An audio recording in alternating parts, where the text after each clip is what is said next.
Happy Christmas to all my Central units. It's the Central Man here, so back again with another classic WWE pay-per-view review. So this time, going to review WWF Vengeance 2001 at the San Diego Sports Arena. Right now it's called the Pechanga Arena in San Diego, California on the 9th of December 2001. The attendance for the show was 11,800.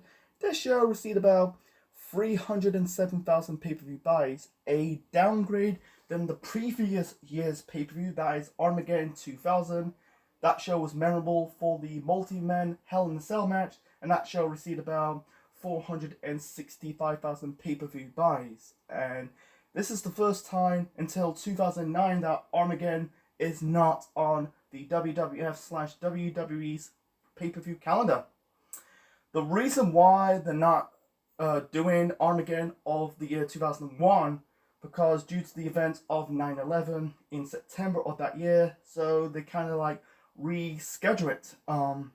So they replace Armageddon for 1 year for Vengeance. This is technically the first Vengeance in WWE history. Yeah, they have to. Yeah, they continue to do Armageddon the following year in 2002. That will be the first Armageddon of the brand split. Armageddon 2000 was the final Armageddon under the WWF name. And then, the 2002 show was the first under the WWE name.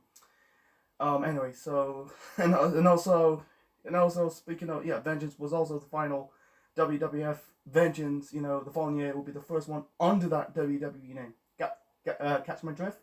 It's just what it is, so. The play it safe because of the 9/11 terrorist attack. I don't know if they. I feel like if they did Armageddon, for 2001, I think it'll be in very bad taste. Anyway, the commentators for the show are JR and the King. This is Jerry the King Lawler's first pay-per-view appearance since No Mercy early that year. He technically not got fired. He kind of quit the company after his real life wife at the time, the cat, got fired, so he quit. He spent time in WWA, that stands for World Wrestling All-Stars, and the XWF. He made his return to the WWF, the Raw After Survivor Series, after fans kayfabe fired Paul Heyman. He came back months later, the Raw after WrestleMania 18, managing Brock Lesnar, another story, another time, so that's a bit of a downgrade because Paul Heyman on commentary was good. He was good. If you listen to Paul Heyman on commentary during the Invasion storyline, him and JR are basically like trading insults.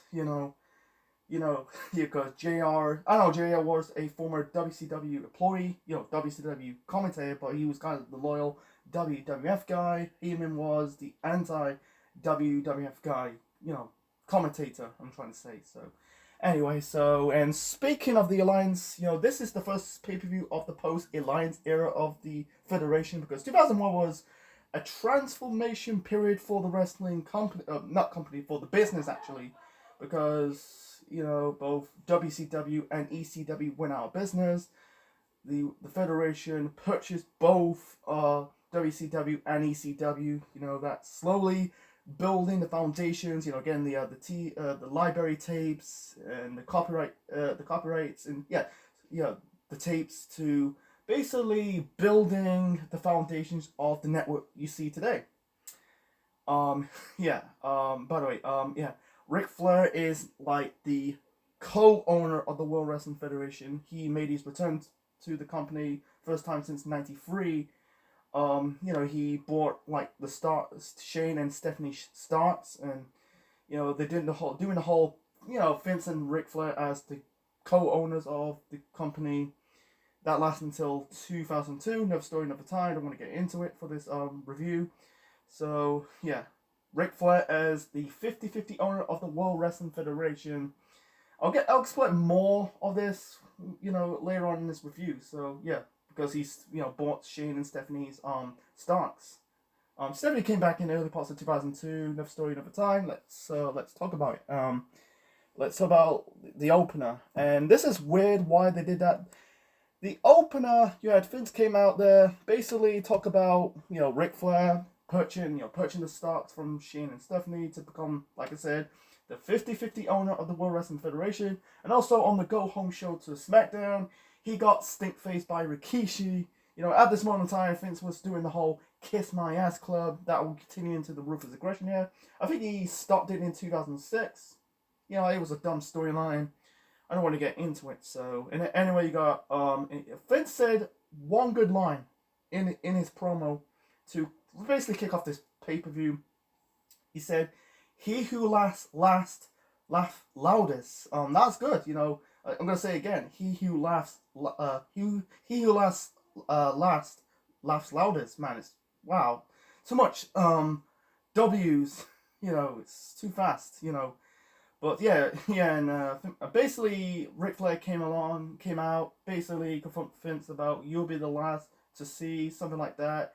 He said people want to see the pay-per-view, and the pay-per-view starts right now. Woo! You know, because it makes sense. You know, Ric Flair is the babyface authority figure, Vince as the heel authority figure, because at this moment in time, the alliance is officially no more.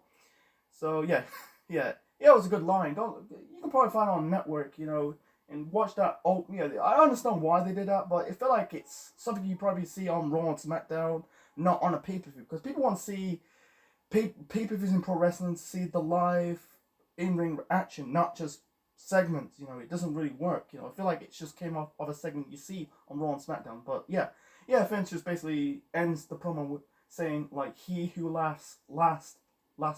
You know, Anyway, so let's move on to the opening match of Vengeance 2001. So the first match to kick off Vengeance 2001, we got a tag team match. We got Test and Christian, future members of the Un-Americans. That'll be in 2002 during the first brand split. You know, another story, another time. They taking on Albert and Scotty 2 Hotty. I thought that was just a typical head cheese booking. You know, putting random wrestlers with random gimmicks in a tag team, but no, not necessarily. You know, because at the moment of time, Albert was doing the whole hip hop hippo. You know, it's similar to Sky Too High's gimmick, so it kind of match. You know, and also Tess and Albert feuding. Not necessarily feuding. I feel like it was added to the last minute. I think this match was a bonus match with no proper build. There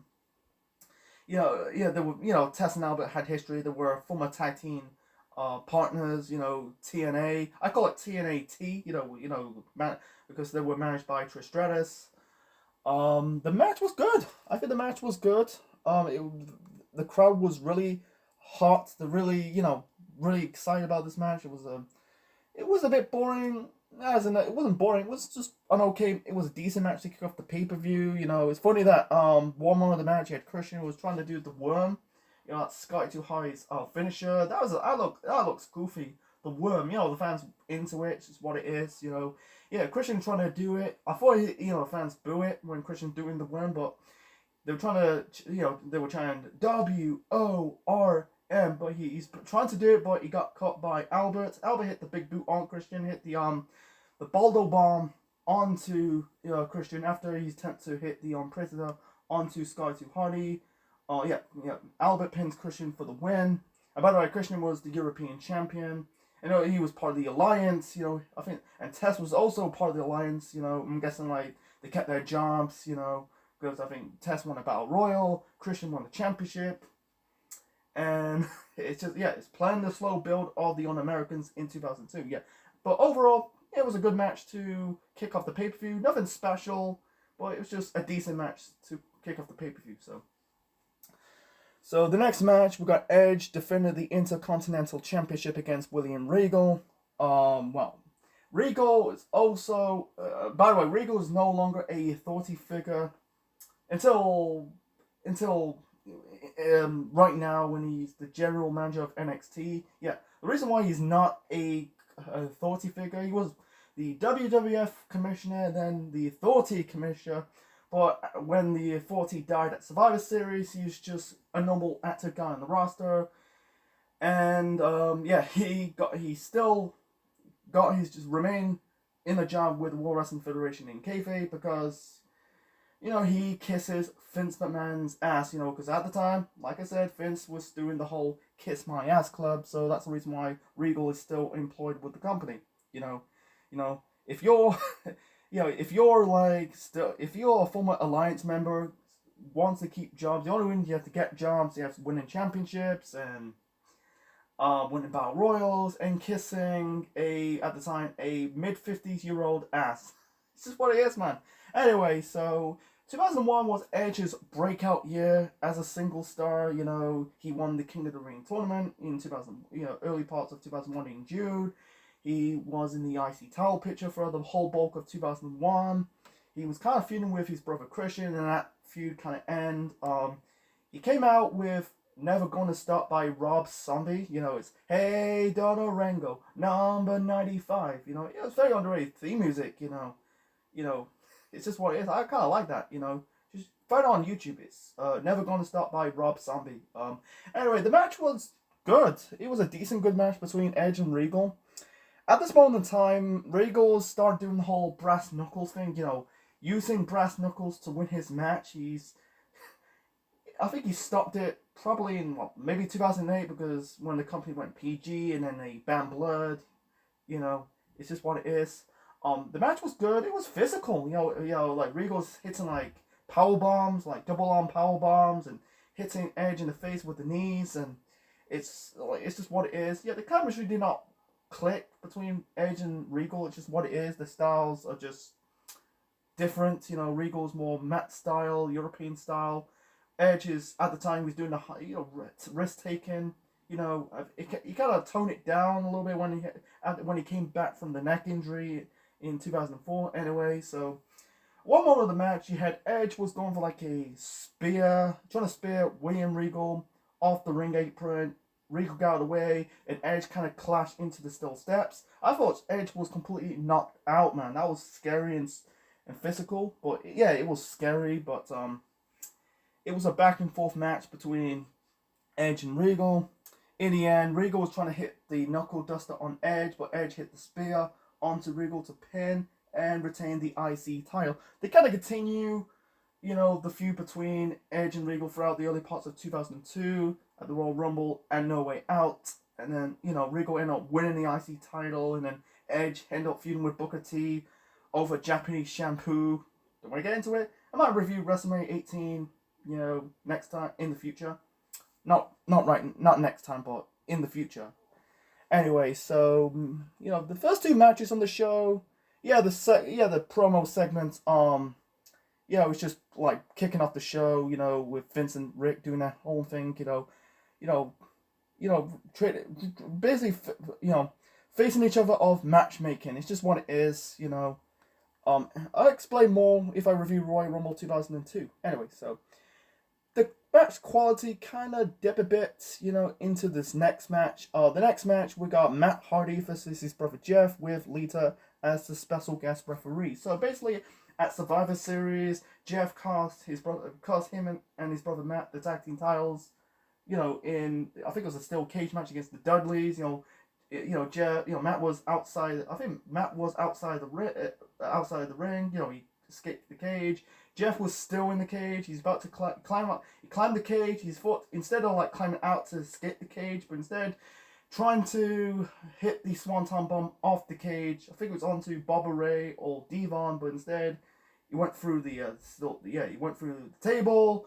The Dudleys retain, and they did the whole unification tag team title match at Survivor Series. I don't want to get into it because I had no business to cover the whole Invasion storyline. It's just what it is. So Matt was pissed off with Jeff being selfish, and and he's basically doing this whole controlling thing. He thinks he's the smart Hardy, controlling Lita. Lita's trying to be the peacemaker. They end up not really trading blows, punch. They're kind of arguing. It's just what it is. The match between Matt and Jeff, the crowd died. They're not dead, but I'm not saying they got killed, but they're just silent. They're chanting for Lita, but that's it. I think the problem why they just do not chant in this match between the Hardys, they just don't want to see the Hardys feuding and fight. I think it's just completely pointless. Yeah, I get it. It's testing the waters. I get it.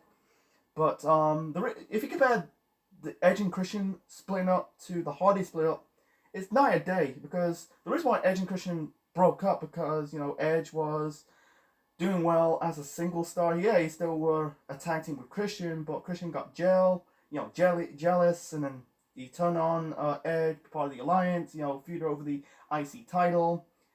That was a pass. But this was no.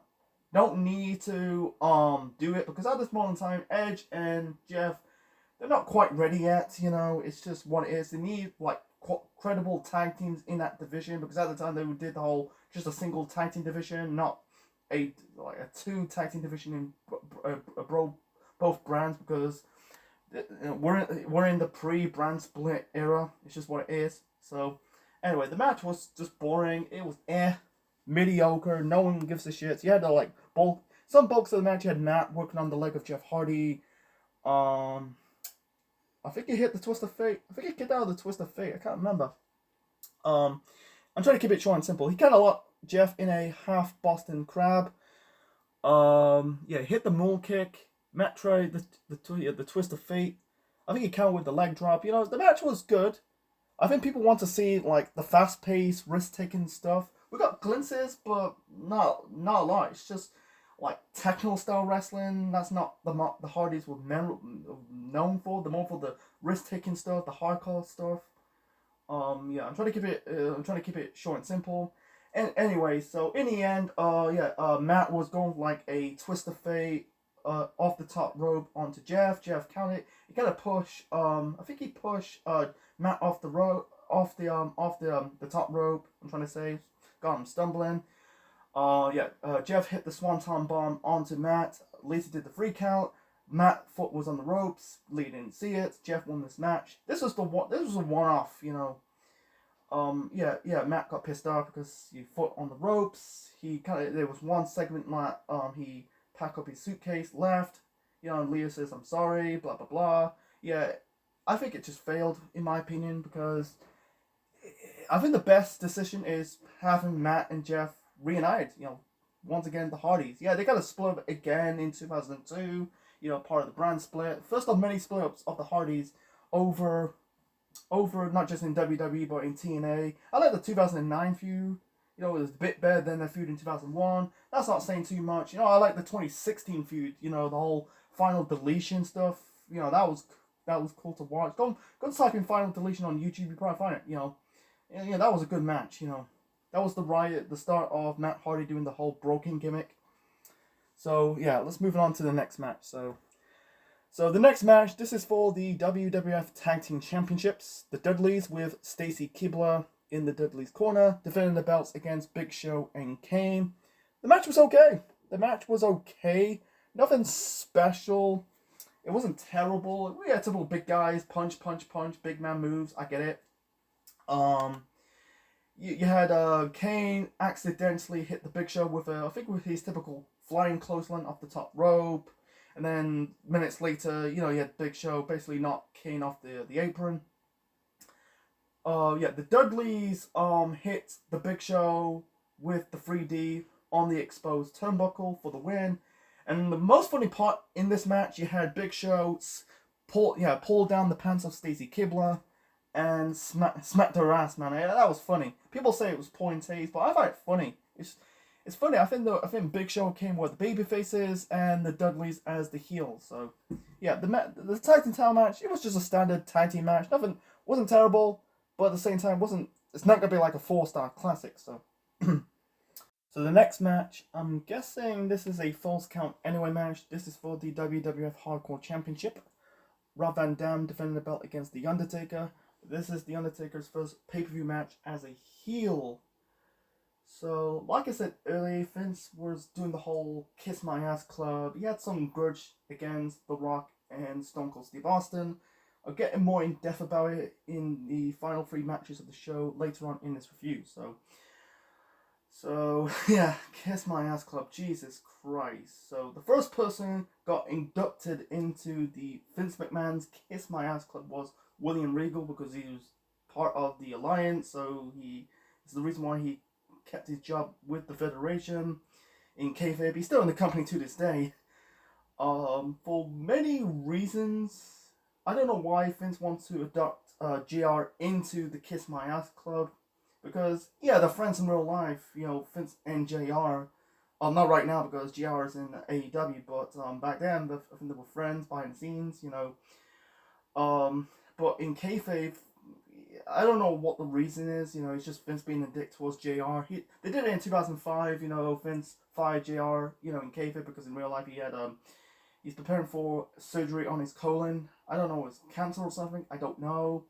There's one segment you're not gonna see on the network or YouTube is Vince dressing up like a doctor, pulling objects out of JR's ass. It's just like not leading anything like a match or a storyline. It's just basically just Vince picking on JR on TV. Anyway, so yeah, for whatever reason, Vince wants to induct Jim Ross into the Kiss My Ass Club. And then you got The Undertaker. It was on Raw. You had Vince, JR, Angle. Taker, subclaims trying to save the day, saving JR for humiliation, avoid getting be part of the Kiss My Ass Club. Taker said, like, I see many people come and many people go. Name drop Hogan, Savage, Warrior, Brett, Shawn. They kisses Vince's ass. The only person that kisses the ass most is me. Taker asks JR, says, JR, are you gonna kiss his ass? And JR says, oh hell no, I'm not gonna kiss his ass. And Taker says, that means you're better than me. And then JR says, what? And then Taker attacked them and made JR to be part of Vince McMahon's Kiss My Ass Club, and that confirmed Undertaker as a heel. Because at this moment in time, you can tell they're pressing a reset button for the WWF after the whole Invasion storyline. Everyone going back as some people turn heel and some people turn face. Anyway, so yeah, heel Undertaker. I think it was the right call because I think he was getting stale as a babyface since he made his return, debut as the Biker Taker at Judgment Day 2000, for almost a whole year. He was a babyface during the whole the Invasion storyline, feuding with DDP, and Chronic. I think a heel Taker run was way better, and also the Decade of Destruction thing. He was not getting a lot of respect. He ended up for weeks. He ended up being RVD, the Hardcore Champion, to set up this match on the show. And Taker came out with Rollin'. It's funny that I reviewed Survivor Series 2000. He had the copyright music because they don't have the rights of Rollin' by Limp Bizkit. Anyway, so the match was good between RVD and Undertaker. They're fighting more of the crowd. Not a lot of objects, been used in this match. I think Taker choked RVD with a Mexican flag, or I think it was an Italian flag. I think it's a Mexican flag because it's California is a Hispanic part of America, alongside Texas and Arizona. Anyway, so yeah, they're fighting in the crowd. RVD did like a crossbody. It was on a barricade near the stage of the arena. Did the crossbody onto Taker. I think it was through a table near the stage area, the equipment area of the building. Yeah, they were fighting around the pay-per-view sets. I think I don't think Undertaker hit like a last ride. I think he teased of the last ride, but I think RVD got out of the way at the last minute. He hit RVD hit like the Rolling Thunder and the Fandaminator onto Taker onto the stage. On the ramp area. He was trying to go for another Fandaminator, but Taker I think he got out of the way at the last minute. Hit the chokeslam RVD off the stage, pin him. He chokeslam through some tables. Taker did to RVD. Chokeslam RVD through some table off the stage, through some tables. I'm trying to say, God, I'm stumbling, but anyway, Taker pins RVD to win this match and become the Hardcore Champion for the one and only time. I don't know, Undertaker becoming Hardcore Champion. I don't think Taker needs to become Hardcore Champion. It's just what it is. I don't know. It's just whatever type of thing. Undertaker as a heel was good. He continued throughout 2002. He had this mini feud with Maven because Maven eliminated Taker in the Royal Rumble match, and then he feuded with Ric Flair. He continued until the summer of 2002, and then he went back as a babyface until the rest of his career. To be honest, I wish it was very short living. I think it's if you compare the heel turn from 99, 98, 99 to 2001, 2002. I think this heel turn of Undertaker is better than the heel run of Undertaker in 99. Part of the Ministry of Darkness. That was completely fucking stupid with the whole trying to kill Steve Austin in a morgue and hanging the Big Boss Man, trying to crucify people on a regular basis. I get it, Attitude Era. You look it off murder, but this was fucking good. It's more sensible. He can do the fuck I want. He's just be himself. Without doing these type of shits like hanging and killing people in a morgue. It's just what it is. So moving on to the next match. So the next match, this is for the WWF Women's Championship. Trish Stratus defending the belt against Jacqueline. I think this is Jacqueline's first. I think this is her first match of 2001, because most of the time she was a trainer of the first series of Tough Enough. So that's the reason. Trish won the women's title at Survivor Series, because the title was vacant because the original champion was China, because at this moment in time, China is officially gone with the company. And at this moment in time, Trish was in this storyline with The Rock, they end up kissing, there's one segment earlier of the show that they said, Rock says after our title matches, you're gonna smell what The Rock is cooking. It's flirting, I get it. It just did not work. It was just random because Rock doesn't need to be in a love interest storyline. I don't get it, Let's move on, man. So, this match between Trish and Jacqueline, the match sucked too, because at this moment in time, Trish was not the ring general. I said in my review of Survivor Series 2000 that, Trish is kind of like, if you sum up wrestlers from 3 different periods of the WWE, the one wrestler sums up, the one female wrestler sums up the Attitude Era. I go with Chyna. People say Sable, but it's Chyna.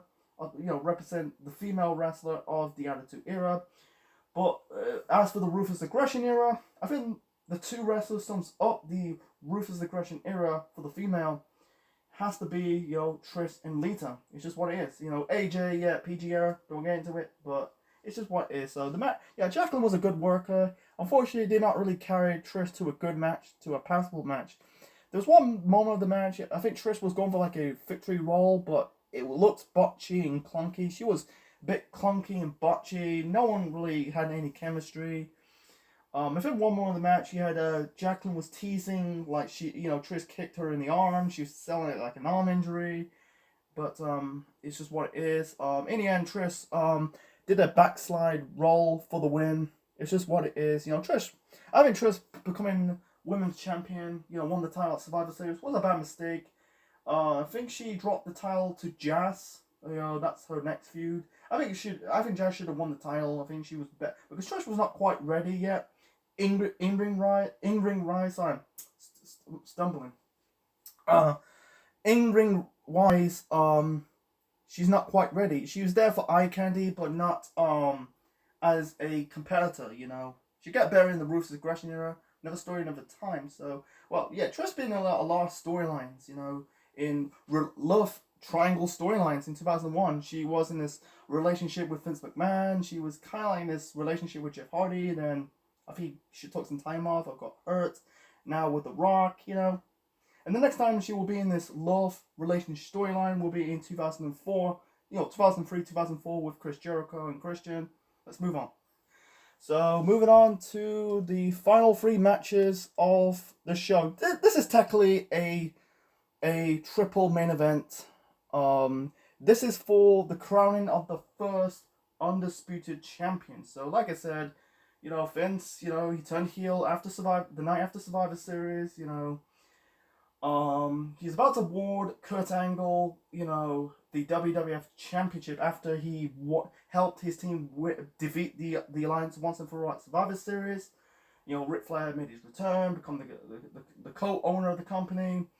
And instead, I think there was major rumors that they were planning to do the original main event. It was supposed to be Rock and Austin for, crowning out the first undisputed champion, because Austin was the WWF champion, The Rock was the WCW champion. At this moment in time, the WCW title was, WCW was officially no more after the Alliance died, so they named the WCW World title just the World Heavyweight Championship. So for this review, I'm just gonna call it the WCW Championship. So I think that was the original plan, but I think they changed plans at the last minute. Instead of doing just two guys fighting for the championship, let's do it like a tournament based thing.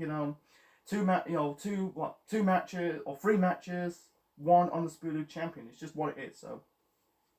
So yeah, Vince has this personal grudge against The Rock and Austin, because he turned his back on Vince and the WWF to join the Alliance. The Rock, made his cousin Rikishi kiss, Vince kiss Rikishi's ass, got stink face. It's just what it is. So, and they add both Angle and Jericho in the last minute. So it's just what it is. And before we get to the final three matches on the show, let's talk about the poster for this show. Triple H, and then there was some sledgehammer symbols in the start of the show. In the title. They thought that Triple H was returned. There was Triple H. Let's be honest.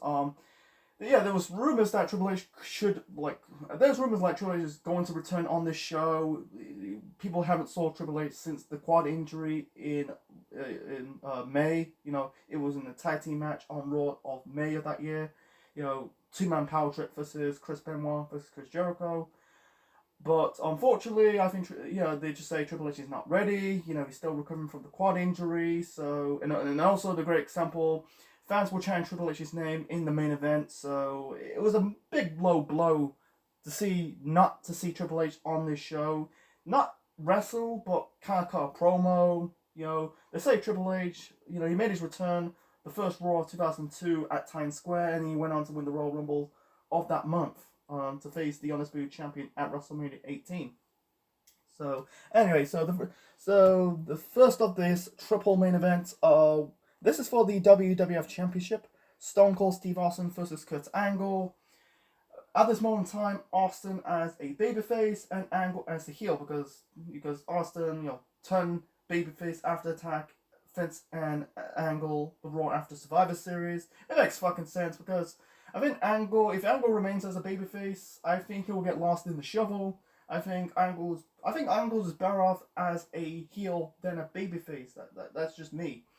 Anyway, so yeah, the match between Angle and Austin, they fought throughout 2001 during the Vengeance storyline, SummerSlam, Unforgiven, and No Mercy. They fought for the championship.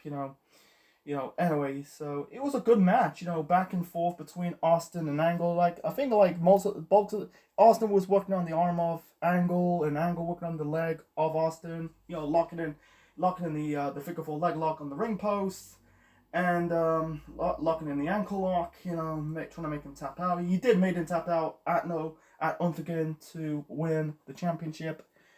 It was back and forth. I feel like it was a ton of good story in the ring, and multiple belly to belly suplex, German suplex, multiple suplex in this match. Angle hit. I think Austin also hit some suplex. It looks crappy.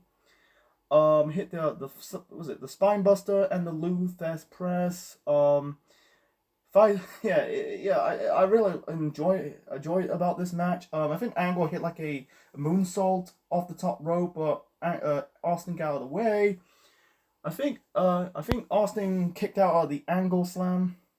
In the end, Austin hit the Stone Cold Stunner for the win. It's funny, I think at SummerSlam 01, Angle kicked out not one, not two, but three Stone Cold Stunners in that match. Yeah, the match ended in disqualification. Anyway, but he couldn't get out of one Stone Cold Stunner. It's just what it is. So Austin won this match, retained the title, moving on to the final. The second match, this is for the WCW World Heavyweight Championship. The Rock defending the belt against Chris Jericho. This was good. This was good. Really, they had good chemistry, man. Rock and Jericho. Jericho was, at this moment in time, he was a heel. You know, because yeah, it was the reset button. Some people turn, like I said, some people turn heel, some people turn babyface. Jericho was kind of like a tweener during the Invasion storyline, and turning heel was the right thing. He's doing the whole stuff. He's bragging like he's the living legend. There was segments like Angle and Jericho, basically trying to make Flair angry. Angry. You had Flair. You had Angle called Ric Flair a 14-time champion. The only thing you're not going to win, you never won in his life, is the gold medal. And Flair just said, yeah, whatever. He just doesn't really give a shit, he's just trying to get psych up Flair to make sure he's going to get hit by Flair. Flair doing the crazy shit, full nature boy mode. This is what it is. So, anyway, back to this match between Rock and Jericho for the world title. The match was good. Back and forth. I think Jericho was going for trying to hit Rock with the Rock Bomb on the announce table, but Rock countered it into a DDT. There's one good move. You had Rock trying to lock in the sharpshooter onto Jericho, and Jericho reversed it he kind of locked it into the walls of Jericho. I think Rock was about to pass out. I think he reached the ropes or somewhere. And also Jericho sweared in this match. They bleeped it out. It said "fuck Austin" or something. No, that was later on the match. We'll get to that.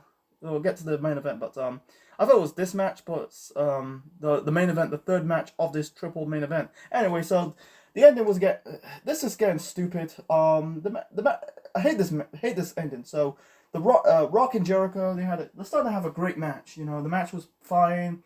All of a sudden, Vince McMahon came out of nowhere, trying to interfere, because, like I said, in this grudge against Rock and Austin, don't want Rock and Austin becoming the undisputed champion. So, on two separate occasions, Rock really decked Vince. I think he was going for the people's elbow. Vince once again stopped him. Distraction by Vince. Jericho hit the low blow onto the Rock to win this match, and win the world title. This is the second time. He won it in October. We'll get to that later on, really at the end of this review. So moving on, main event time. This is for the Undisputed Championship. This was, in my opinion, this is match of the night. Rock, Jericho for the WCW world title. Like I said, they really had good chemistry. It's a damn shame they had more feuds. The fight again at the Royal Rumble the following month. So, move on to the main event.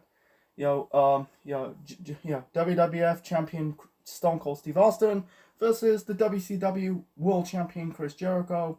The match was good, back and forth, starting to be a good match, good technical style match. I think Jericho won more of the match, kind of like Austin with the armbar, and using the ropes as leverage. It's one funny part, they kind of bleeped it out. Jericho swear to fuck Austin or something like that. It was a back and forth match, and also there was a lot of interference in this match, so overbooked, the start of this match, you had Angle came out of nowhere, hit Austin with the chair, then Rock, hit Jericho with the Rock bottom and chased Angle out of the arena. That's the last time we see Rock on the show. And then Vince came out of nowhere again, Jesus Christ, and then Flair. Nick Patrick, there was a referee bump. Earl Hebner took a referee bump, and then Nick Patrick came out of nowhere. Flair pulled Patrick out of the ring, decks Nick Patrick, and then Vince decks Flair. Irish Whirlpool really send him into the ring post, and that set up a street fight at the Royal Rumble the following month. Sorry, speaking too fast, I'm stumbling. Jesus Christ. I'm trying to keep it short and simple. So a lot of fucking whistle blowing in this match. It's just. You don't need that, man. You don't need a dirty finish match. Just make it clean. So basically, I think Austin locked Jericho in a crappy version of the Lion Tamer. Booker T came out of nowhere, hit Austin with the WWF title, and I'm guessing Jericho pins Austin to win this match and become the first undisputed champion. 18 years later, and Jericho become the first AEW World Champion. So, out of the three trio main event matches, I put it in the bottom. I put the best match has to be Rock and Jericho, and then Austin Angle. It was a good match, but nothing special. It's just what it is. So I think Jericho said in his books that being Undisputed Champion was the worst of his career. I think like it was a big deal because you've been the two biggest stars of the Attitude Era. That is The Rock and Stone Cold Steve Austin. That was a big deal. So yeah, yeah, Jericho won his first world title against The Rock at No Mercy, but that was forgettable because due to during the Invasion storyline, they kind of like hot potato the belt so many fucking times. It really tarnished Jericho's first reign, but this was more memorable. Jericho will hold the Undisputed Championship until WrestleMania 18, lost to Triple H, and then he won't win the world title again until 2008. So it's just what it is. So, but Vince just stands there laughing. He says earlier in his promo, says, "He who laughs last, laughs loudest." It's just what it is. Let's get to my final thoughts of the show. So I'll rate my final rating for WWF Vengeance 2001. I give it a 7 out of 10. I was giving it a 6 out of 10, but 7, I'll give it 7.5 out of 10. It's still a good show, but could be a lot better, tight up the card, Let's do the bad on the first. So the bad, you had Triple H not showing up, because I hate that because, Undertaker did not show up for the 6-pack challenge at Unforgiven 99. Angle did not show up at Victory Road in 2011 in TNA. It's just what it is. The match with the Hardys, it was disappointed because people just don't want to see the Hardys fight. And the women's title match between Jacqueline and Trish, not so good. The only match in the okay has to be the tag team title match, the Dudleys versus Big Show and Kane. But the good is the good. Like, I like the opener. Tess and Christian versus Sky Too High and Albert. Edge and Regal for the IC title. That was decent. Nothing special. It's still good. And yeah, the hardcore title match between RVD and Undertaker was fun. And you can say the free. Yeah, I still like the free triple main events for the Undisputed Championship. But Vince interfered a lot. I put also in the bad. You don't need that. It's just what it is. Vince had his name. He's really face printed on the show. Vince is don't want Rock and Austin to come in the Undisputed Champion, and he got his last laugh. Mission accomplished. It's just what it is. So yeah, match of the night for me has to be Rock and Jericho for the WCW World Title. Part of that Undisputed Championship tournament. It's just what it is. I think that's the reason why it's just got not a low buy rate, but the buy rate didn't do much. If they just did like a single match for the Undisputed Championship, merge the title together in one match, maybe it could do better. It could do a lot better. And also Triple H showing up, maybe the buy rate could get into that 400 mark. That's just me, man. So it's what it is. If you watch this on the network, Vengeance 2001, you can watch it, but it's slightly a miss than a hit. So hope you enjoy. And by the way, Booker T hitting Austin in the head with the title. It set up the segment on SmackDown. They fight in the supermarket. That was funny, but at this moment in time, Booker T was damaged after the events of the invasion. So anyway, so hope you enjoy my review of WWF Vengeance 2001. Leave your thoughts on the comment section below. Smash the like button, click the bell, click the like. Subscribe to the Central Man Network on YouTube for more wrestling videos and more. So this is technically the final classic WWE pay-per-view review of 2021. So the next time will be in 2022, and it will be the Royal Rumble season. So last year I reviewed Royal Rumble 88.